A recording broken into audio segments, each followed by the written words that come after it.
You're listening to the Co-Creator Network. When you change the way you look at things, the things you look at change.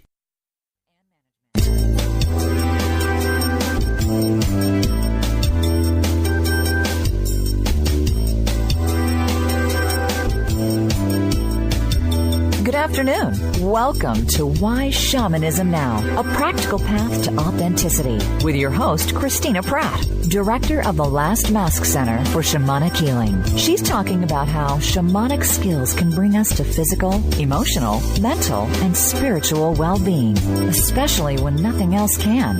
Now, here's your host, Christina Pratt.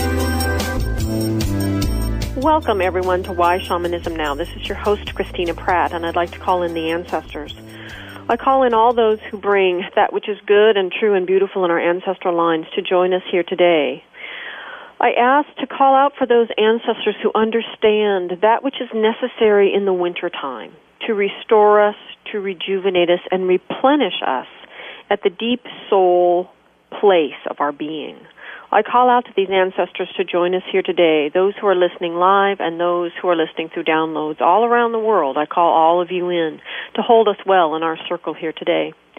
I call out to the energy of the earth to be with us here today, to be a firm foundation under our feet, to give us a sense of home, a sense of connectedness and interconnectedness with each other, a sense of belonging.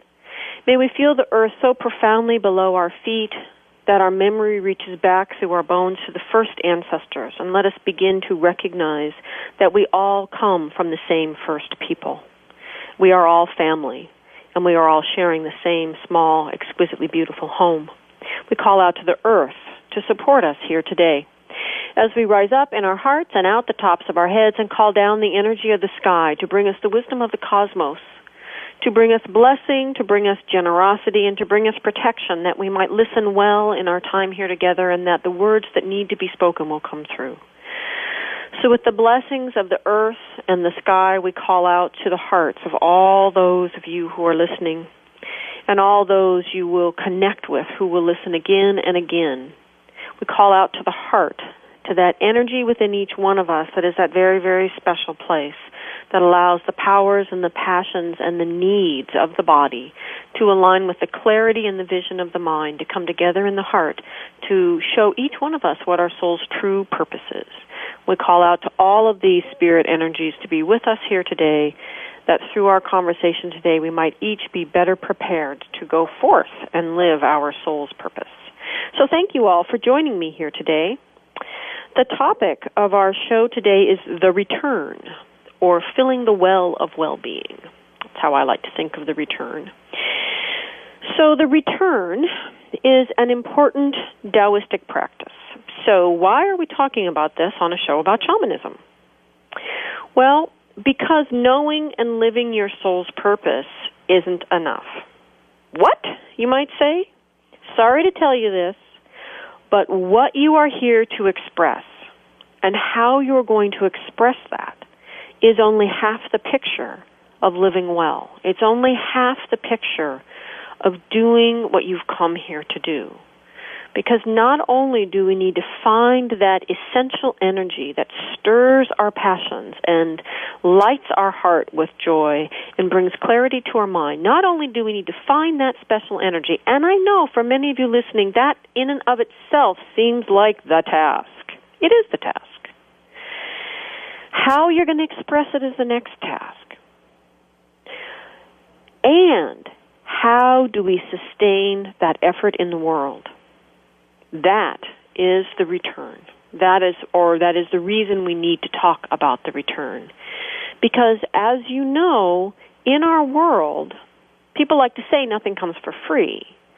But the reality of it, which is not quite so capitalistic and cynical, is that everything is connected and the energy is constantly changing forms. And in those transitions, energy is either lost or gained. And so as energy is moving and transitioning between forms in your life, you are engaged in living your soul's purpose. It always requires this energy in these transformations. You're not here in a vacuum. And so how do we support the energy that is going to fuel your transformation? So it's going to refuel that is going to fuel your path, seeking your purpose. How do we find that energy? That is the other half of the story. Not just what are you here to do, but how are you going to make sure that you do that in a good way? How are you going to have the energy and the resources to do that? So it's only half the picture. However, since everything is connected, this isn't a linear path. Finding how to renew and restore yourself will help you to find why you're here.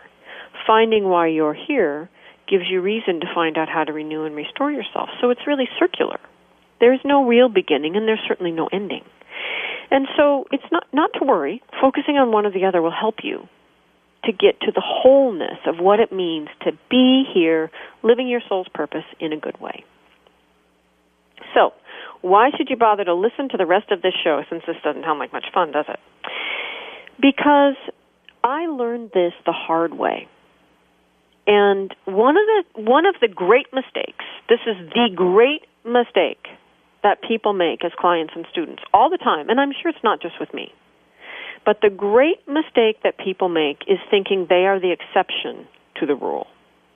They are somehow going to get around those rules that apply to every other human being on the planet.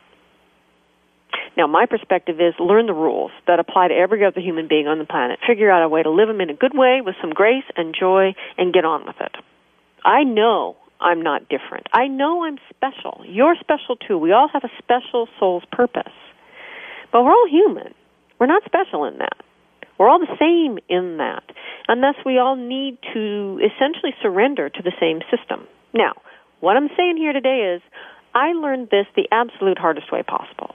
And so I offer this up to you today as my gift to you in the holidays, that you might actually learn from my glorious and painful mistakes and not walk that part of the path, but to learn from me and actually tend to your return. So what happened for me, as you all know, is I have my initiation experience in New York. I begin to feel very, very happy to be alive. I'm excited. It seems like all the problems I've ever had in my life are solved at that moment because I am just so ecstatic to be alive and life is good. In that process, I stumble back over shamanism. I have another mystical experience and find out, right, I'm supposed to be here doing soul retrieval work, and so I'm finding my soul's purpose and great vehicles to express it through shamanism, through the healing work of shamanism. I begin to teach the workshops, and eventually, over a bunch of years, these teachings of these workshops manifest, though somewhat unintentionally, into a really amazing 4-year training process that actually works for anybody who chooses to come and do it. And so everything's good. I know why I'm here. I'm doing it. I'm not working a second job. I'm doing it, right? I'm doing all of it. And every time I catch my reflection in a window, in a mirror, somewhere unexpected, I see an old woman. And I do not mean this in a good way, like some old wise soul or something wonderful and supportive, like a helping spirit energy, or seeing my true wise self or anything lovely like that. That would have been lying to myself. What I saw was me dying. I saw an old, wizened hag, and that message in my reflection, in spite of the fact that everything else in my life was excellent. It was ecstatic. It was joyful. And in between those moments of doing that work, I was crashing. I was dying. And the truth of the matter is, I was killing myself. So, what was the issue? What was missing? What was missing is that I was so busy living my soul's purpose, I was not tending gracefully or respectfully to the very fact of being human. I was not returning to that deep place that nourishes my soul, and that place before the soul's purpose, that place that is the essence of that energy before it emerges, tapping back into that place, nourishing that generative source energy within myself, and allowing myself the rest and restoration needed to fill the coffers, to allow the vessel of my life to be filled with the energy needed to go do all those wonderful, amazing, fabulous things that I was doing. And I just didn't know. I was ignorant. I was completely ignorant. I didn't know. And it cost me. It cost me dearly. Not only did I see that scary old woman reflection around me, but as that continued and I did nothing, because frankly I didn't know what to do. All I knew, I was getting more and more scared because she kept showing up more and more and more. I went to my annual checkup, and all of a sudden my blood work, which had been, the blood work of a 24-year-old, even though I was 40-something, suddenly changed. Cholesterol skyrocketing, I have that in my family, et cetera, et cetera, et cetera. It's all showing up in the blood. And there's nothing I can do to change my lifestyle to suit it other than remove the stress, because I already got the diet, I got the workout, I got the everything, right? So we have a problem. We have a serious problem here. I'm crashing. The systems are starting to shut down. I'm crashing. And yet I thought I was doing what Spirit told me to do. Live your purpose. All will be well if you live your purpose. Well, the other piece of shamanism, of course, is the fact that if you don't ask the right questions, you don't get the answers you need. So the thing that this comes back round to is that the bottom line is, I'm here as a human. We have chosen to be here as humans. And if you're listening to this show, I'm pretty sure you're a human. And we cannot live well if we choose to remain ignorant of what it means, what the system is of being a human here on this planet floating through this universe. There is a lake deep, deep in the dark recesses of the you that's not presented out into the public. And next to that lake, there is a mountain, deep, deep in the dark recesses of your self, your humanness. And that we must return once a year. We actually must return once a day, once an hour, once a minute. But let's just talk about the return. We must return once a year, once a cycling of the life of a human here on this planet. Once a year we must return to that lake and to that mountain. And the lake and the mountain are what will help you to restore and to replenish and to prepare for the coming year, to bring yourself out of that dark time of the winter, to begin to express yourself anew in the world, and to go out and live your soul's purpose. And so this is what we're here to talk about today, is what if you've lost the way to the lake and to the mountain? And even once you've found your way there, how do you fill that lake? And how do you sit at that mountain? So this is our conversation today, and I hope you will join me after this break. Welcome back, everyone. This is your host, Christina Pratt, on Why Shamanism Now, and today we are talking about the return.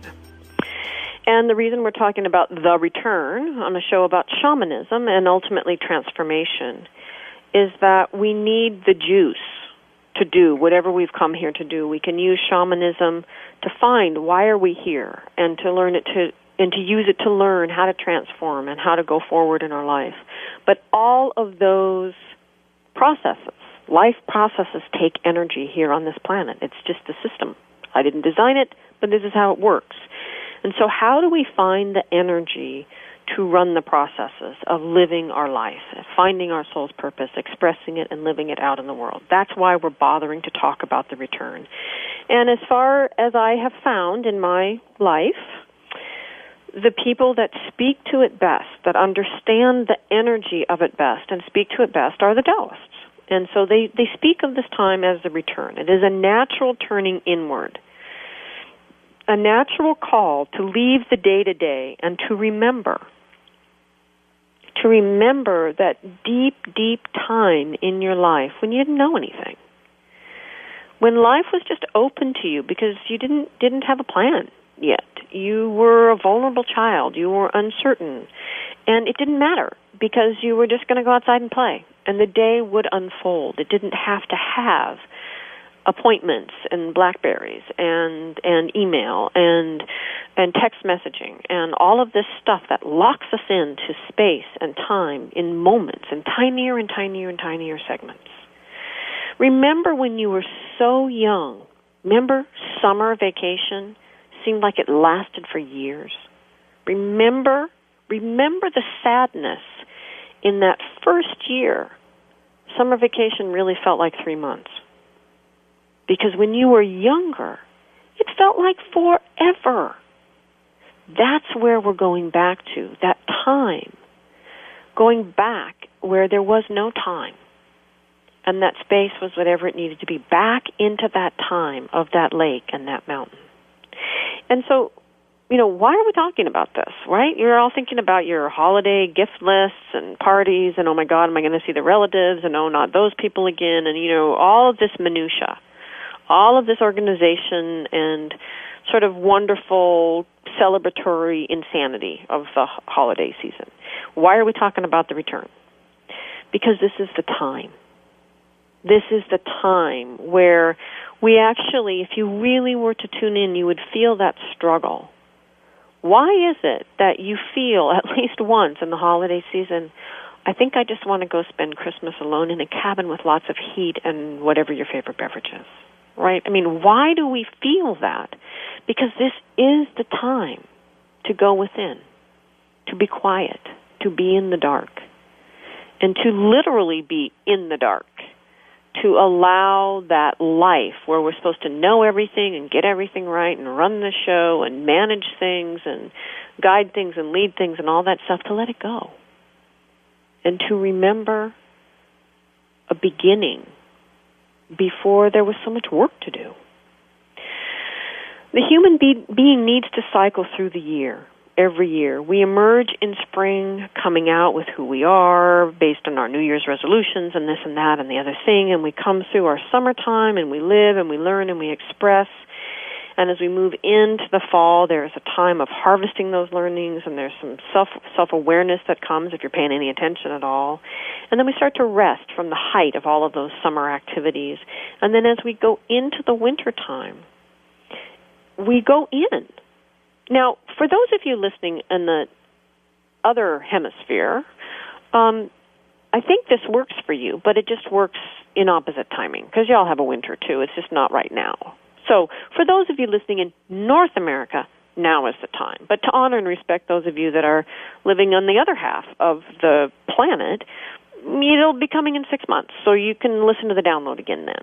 But basically the point is, as the days get shorter, things get darker, it's time to go within. And that is the care and maintenance of a human.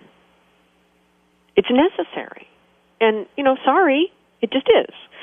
So what happens then if you don't know how to reach your deepest self? What if you don't know the way back to the lake? What if you haven't been there since you were 6? What if you did great in high school, and you went on and you did great in college, and you went off and you did great in grad school, and you've got a great job, and you've been participating beautifully in this culture, in the way that we ask people to participate. You're consuming, you're spending, you're working, you're playing hard on the weekends, you're doing what you're expected to do in this culture. And that may very well mean you have not been back to that lake or that mountain deep within yourself since you were 6, 7, 8, 9 years old. What if you may know the way back, but you don't allow yourself to go there? Because there seems to be so much debt to yourself on the way. So many situations of heartache or soul selling that leave you emotionally unsettled with yourself, that those moments are there along the way back to the lake and the mountain. So what if you've lost the way? Or what if you don't want to walk that path because of who within yourself you're afraid you're going to meet along the way? Well, that's what we'll talk about now for a little while. Because regardless of that, one of the things that we need to think about in our life is what kind of activities will feed that lake, because the lake is like a reservoir of energy that we will draw from throughout the next cycle. Now, this is true, we need to feed the lake more than once a year. But the point is, you need to have this awareness. These are things, I'm sorry, they did not teach us in kindergarten. I did not learn everything I needed to know in kindergarten. I would have liked to have known this, that I have a lake and I have a mountain, and I need to know how to get there. I need to not lose the path. And ultimately, I need to learn as I grow how to fill the lake. So, the kinds of activities that feed the lake are activities that allow us to engage with our emotional life. And you're like, oh man, I knew that was going to be at the top of the list, damn it. Well, it is, sorry.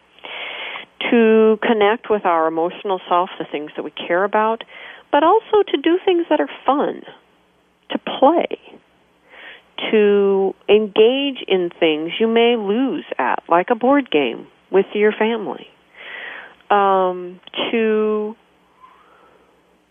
rest, to connect with those people that you tend to spend heartfelt time with. And men and women often spend heartfelt time in different ways, but that doesn't matter. What matters is that you're with the people that move your heart, that warm your heart, and spend some time with them.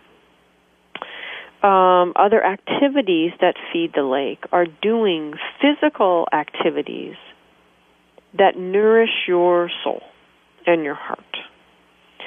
For many people, there is an activity that they do that they love. Like some people love, a lot of times it has to do with being on the water, interestingly enough, since we're talking about the lake, canoeing or ice skating in the winter, or sailing, doing things that we do for joy, for enjoyment, to dance, to sing, to be involved in that which allows your heart energy to move and your soul to be activated.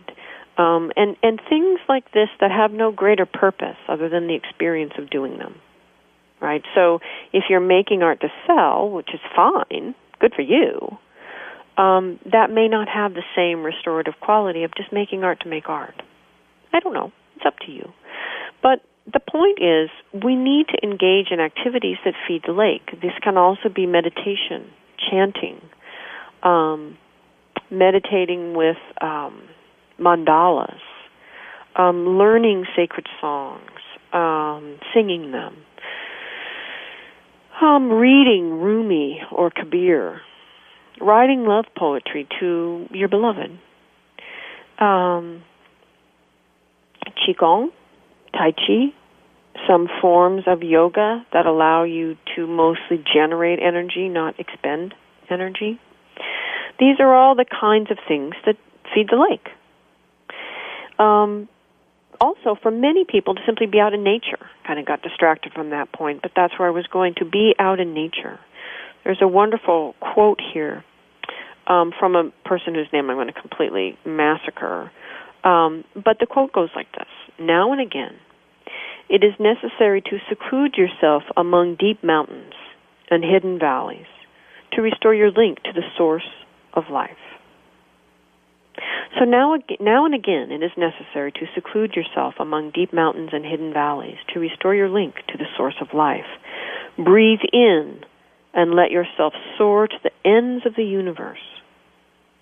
Breathe out and let the cosmos back inside. Next, breathe up all the fecundity and vibrancy of the earth. And finally, as you exhale, blend that breath of heaven with that breath of earth, with that of your own, becoming the breath of life itself.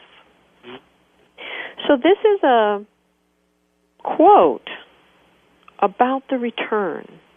Now, of course, one could do this at any time, but it's understanding, accepting that now and again it is necessary to seclude yourself from your day, from your personality out there in the world, from that person within you who has learned to succeed, that person within you who fights the good fight each day, that person within you who is engaged in the world, in the expression of your purpose, that you must, we all must, at times, seclude ourselves even from that person within ourselves, and to go deep into the mountains and into the hidden valleys to restore our link to the source of life. Many people go into nature to do this, but it is also possible, especially with the aid of shamanic skills, to go into our own nature, to go into ourselves, to go into the realm of the journey world or the dreaming world, and to connect with these energies as they are present in the invisible world. So one can go literally, and one can go internally through shamanism. Either way, what we are doing is replenishing the lake, finding our way back to that mountain that resonates so strongly with our true, essential reason for being here. So we go into a break now. Think about your path back to the lake and to the mountain. And join us again as we come back from this break. Thank you all. Welcome back, everyone. This is your host, Christina Pratt, and today we are talking about the return, or filling the well of well-being, here on Why Shamanism Now. So, we are talking about the lake and the mountain. And the question I kept asking myself as I was studying Taoism is, so what feeds the lake? Lakes are fed. Why is it a lake? Why is it a mountain? I mean, these are questions I ask my teacher, because this is the way I am. I haven't grown up from being 3 years old. Why a lake? Why a mountain? What feeds the lake? Because my experience of lakes, I mean, I remember my most profound lake experience was hiking all day long. I was young, probably preteen. It was hot. It was sweaty. There were bugs. And we finally got to the top of this beautiful sort of high meadow with this gorgeous lake, mountains all around, snow-capped, exquisitely beautiful. I ripped off all of my clothes, ran to the edge of the lake. There was this huge rock there, and I dove into this gorgeous, crystal clear lake. And as I'm sailing through the air, it registers in my mind that this is a glacier-fed lake. And I hit the water, and of course, couldn't breathe for what felt like 10 minutes, and finally, luckily didn't sink like a stone and did get, obviously, out of the lake, since I'm here to talk to you here today. But that's lake, to me, that physical experience of lake. So something's feeding the lake. So what's feeding the lake? Well, I refer to that energy as the source. Because one of the things that I learned, once again, something not taught to me in kindergarten, not explained to me at all in anywhere in my life, but not even from my shamanic teachers, thank you very much, but I'm journeying, and I'm doing soul retrieval work for people, and I'm constantly finding this part of the person that is lost because its job is to stay connected to the source. And I'm thinking, well, what's the source? And my helping spirits say, the source. So it's like the source of all things. And so now all of a sudden we're back into the argument humanity's been in for I don't know how long about, whose source is the right source and what do we call it and blah, blah, blah. Anyway, at least in shamanism, the words for the source are like the Tao. The word, the Tao is not the Tao. If you can name it, you haven't quite gotten it. Okay, so what I did learn, though, from the soul retrieval work is that we all have an aspect of ourselves whose job is to stay connected to the source. And that the source energy is innate and natural, and in that it is wild. It doesn't conform to religious prescriptions. And sometimes we put children in situations where they have to choose between this wild authenticity of their own connection to the source and religious ideas that are held by the family or have been held by the family for generations. The source can't conform. Why should it? It's the source. It is the essence of things, right? And the child, however, needs the family and the source, but the source can't conform. And so the split often occurs to accommodate both of these needs simultaneously, since the loss of either the connection to the source or the connection to the family feels like death, right? They both feel life-threatening. So in this moment of being forced to choose, many children will lose their own innate connection to source. That part of themselves goes and stays connected to the source, and then they stay here with their family to get the love and the food, which is critically important as a child. And as adults, we then turn to others to reconnect us, because now we've lost that fundamental connection. And we turn to others to explain about God and ask them to explain what we already knew in our bones when we were connected to the source. And you can decide for yourself how well the system works. But my point is, there is the source that replenishes and restores. And often the part that has been disconnected from the person and needs to stay connected to the source embodies all of the weakening and the wounding and the exhaustion that comes from trying to do it, whatever it is, without your connection to the source. And the beauty, one of the things I love about soul retrieval work is to bring these parts back to the source. And it's different for everyone. But to bring them back to the source, however that person has conceived of this energy as a child, and to watch that source energy heal and replenish and nourish, no matter what the wounds are. No matter what the source energy replenishes. These journeys are amazing. And what I found over time, not only do we have this part of ourself whose job is to remain connected to the source, and we certainly need that part of ourself present within ourselves. So in our present time body, no matter the age, we have that link to the source energy. It's critically important. You must have it, or else it's way too hard. Beyond that, we're such complex contemporary beings in the way that we're raised. It would be so simple if we were just left to our own devices, but we're not. And what happens is we also end up distorting our relationship to the source. So it may become, if you think of a source, like a spring coming up and trickling down and eventually filling your lake, that there become the source energy gets dammed up or cemented over or blocked in some way or muddied or, is somehow obscured so that you can't connect to the source. You may be thinking, oh, Christina, this is silly. Why would I do that? Well, let's get back to the contemporary culture and the many ways that we are encouraged to withdraw from the source, which is a relationship that appears in childhood to just keep getting us in trouble, right? We're arguing with priests, we're arguing with our parents, because we're connected directly to the source. We know things we're not supposed to know because we're kids, right? But we know it. How do we know it? We don't know why we know it, we just know it. And so consequently, this energy appears to always be getting us in trouble.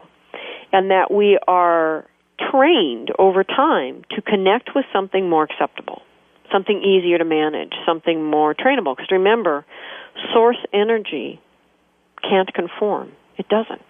It is essence of all things, right? So we end up in these codependent and addictive relationships with our misguided, and these are misguided, though very creative efforts to reestablish our connection to what matters. And what we need to understand is that there is only one way to connect with the source, which is just to connect directly with the source. And we need to clear the way, move the rocks, clear out the dam, let the water flow clearly. All of these things need to be done to establish our connection with the source and that it matters. And that activities that fill the lake do so because they facilitate an open relationship with the source. So, for example, a person is whoever they are in the moment, and there's some things that are fabulously functional and some things that are probably pretty dysfunctional. But they step into their Tai Chi practice, and they practice for an hour. In that hour, in the form, they are connected to archetypal forms. So they're moving out of the personal and into these cosmic energies, into the essence energies, like we discussed last week, into the archetypal energies that are bigger than one person. And they move in these pure energies. They move in their form brings them into these pure energies. And for that period of time, then, that activity of Tai Chi, is connecting them to the source. And so it fills the lake because it's an activity that establishes or clarifies a person's relationship with the source. So this is why the things that fill the lake, because they open up our heartfelt relationship to the source. And so a lot of people say, well, Christina, why can't I just pray and let God do this for me? Right? Well, this comes back around to learning what Spirit can and can't help us with. This is one of the great gifts of shamanism. Since you have to ask questions to make shamanism work, you actually start to learn things you wouldn't learn otherwise. No one, not even Spirit, can pay to the cosmic order for you. If you believe in God, the way you can think about it is why God sent you here, right, to pay to the cosmic order and then come back and, get your bonus prize or not. Okay, whether you believe in God or not, the point is we are here to pay to the cosmic order. Spirit can't do that for us. And your relationship with your mountain, your relationship with your lake, your connection to Spirit are all part of the cosmic order of things. These are cosmic energies. They are true for all humans, and they will still be true when humans are gone. And so this is part of the dynamic of being a human that no one can do for you, not even God, not Spirit, not your helping spirits. Doesn't matter what spirit you believe in. You owe to the cosmic order. No one can pay for you. So you have to fill your lake. You have to connect to Source. You have to go touch your mountain. No one can touch that for you. You have to go do it yourself. And in the doing of it, you will nourish that part of your soul that knows why you are here, that feels your passion, that has the courage to open your heart again after it's been broken, open your mind again after you've been betrayed, to open yourself again and again and again to life, to what life has to offer you, and to take all that you have gained and to go forward and to find a way to turn the obstacles into gifts, to use the gifts, to walk the path again. But for all of that to reset itself, we need to return to the source, to the lake, and to the mountain. And winter is the time when our body is going through its yearly cycle, and it's asking you to rest and to go into the cave and to do your return. And then when we come back from this break, we'll talk some more about the source and the mountain and the lake and how you get there. Thank you for joining me today. Welcome back, everyone. This is your host, Christina Pratt, and today on Why Shamanism Now, we are talking about the return and why you should bother and what it is and how you might do it. So we've been talking about the source and the lake and the mountain. So if the source actually had a form, it would most likely be the void. But that's a little too scary for most people. It's too paradoxical. Especially in the West, we have a really hard time wrapping our brains around the idea that the source of all things is a great big no thing. I mean, we just have a challenge with that. So I think that's the reason in most journeys the source presents itself as a spring of water, a crystal clear spring, a source of water rising out of the earth or coming out of the side of a great craggy alpine mountain or something, but some energy source that comes from a pure place out in nature and just springs forth of its own energy. So when we chronically choose not to return to the source, then we're taking from our own lake, our own reservoirs, until they run dry. And then most of us keep taking. We still have to go to work. We can't call and go, by the way, boss, my lake is dry. I need to go on a return and fill it, so I won't be here for a month. Most people can't figure out quite how to make that happen. Now, of course, if we weren't in America, you would get 2 months off a year. Gee, I wonder why. So if you can manage to negotiate more than 2 weeks a year, you might want to for the return and your vacation. Anyway, back to my point. Most of us will keep taking out of that dry well. And when we do that, we move into a false yang situation, which means we are giving from a depleted place. We are giving and expressing and working out in the world from an empty reservoir. This is what caused me to see the old woman. This is what I was doing in my ignorance. And this can never, you can never, from that place of the empty reservoir, be of true service or generosity, no matter what intent is in your heart. Because when we continue in this way, we move from a false yang state into a false yin state, which is the lake state. And so we're not valuing ourselves enough to hold back even a little energy, and we're not acting in ways that are replenishing our reservoirs. There's no value of the self. There's no value of anything. There's no energy for anything. And in this state of depletion, we often call in an illness or an accident or something that's going to force us to slow down and return to the source. And to actually replenish this well or this lake and restore our life force, we must return to the child, archetypally, the child at play. Now, this can be tricky, because if you're one of those people for whom child simply triggers bad childhood memories and that it still brings you right back into the story of your wounded child, you know, we all have that story. Some are more horrific than others, granted. But the wounded child story is the shadow, archetypally, it's the shadow of the child. And we all have a child within. And that child energy needs to be healthy. And so one path to assure your way back to the lake and the mountain and the source is to attend to your wounded child story, to do whatever healing work you need to do, to heal that, to bring that wounded child out of the past, out of that story, into present time, so you have a nice, healthy child energy. Because in the return, we need to be able to go back to that place of non-success, of not knowing, of stumbling along. We must live again in that insecurity and lostness of childhood when we had more questions than answers. I mean, we think about insecurity and lostness now as grown-ups, and we panic. And we forget that we lived happily ever after as kids. Insecure, lost, didn't know what was going on. We're just having an adventure with our friends. I mean, we used to just get on our bikes and go, and the day happened. It was a grand adventure.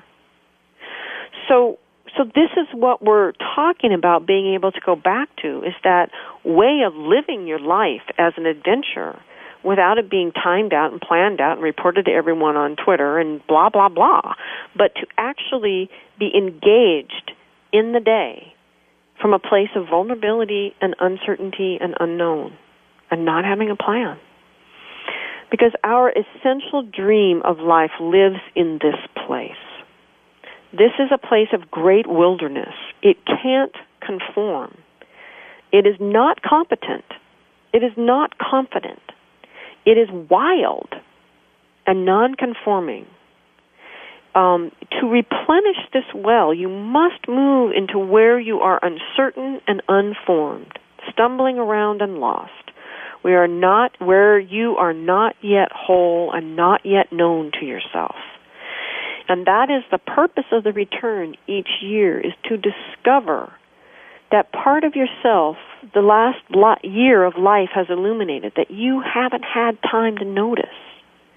And to discover that self you don't know, to rest, to play, to do things that don't matter and that are just fun, so that part of yourself steps out of the shadows and you can explore the realm of your emotions.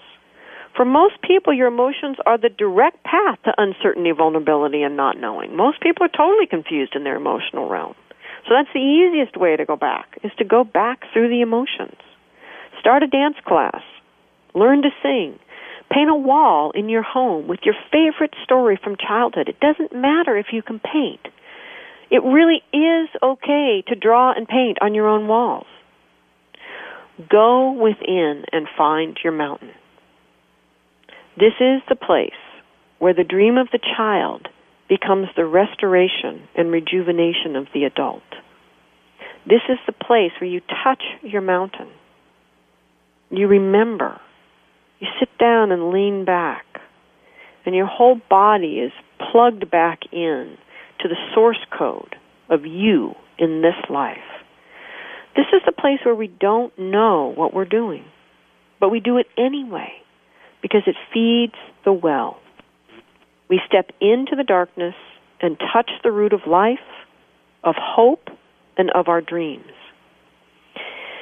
When we are willing to leave the comfort of rest and coziness and step into the discomfort of vulnerability and the humility of not knowing, we move into our darkness, to the source, and we are able, again, to fill the reservoir within us, to fill that well, and the well of our own well-being, of our own health, of our own true self is nourished.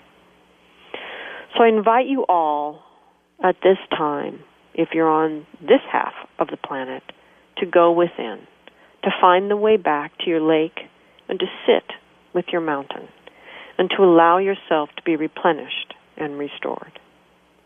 Thank you all for joining me today.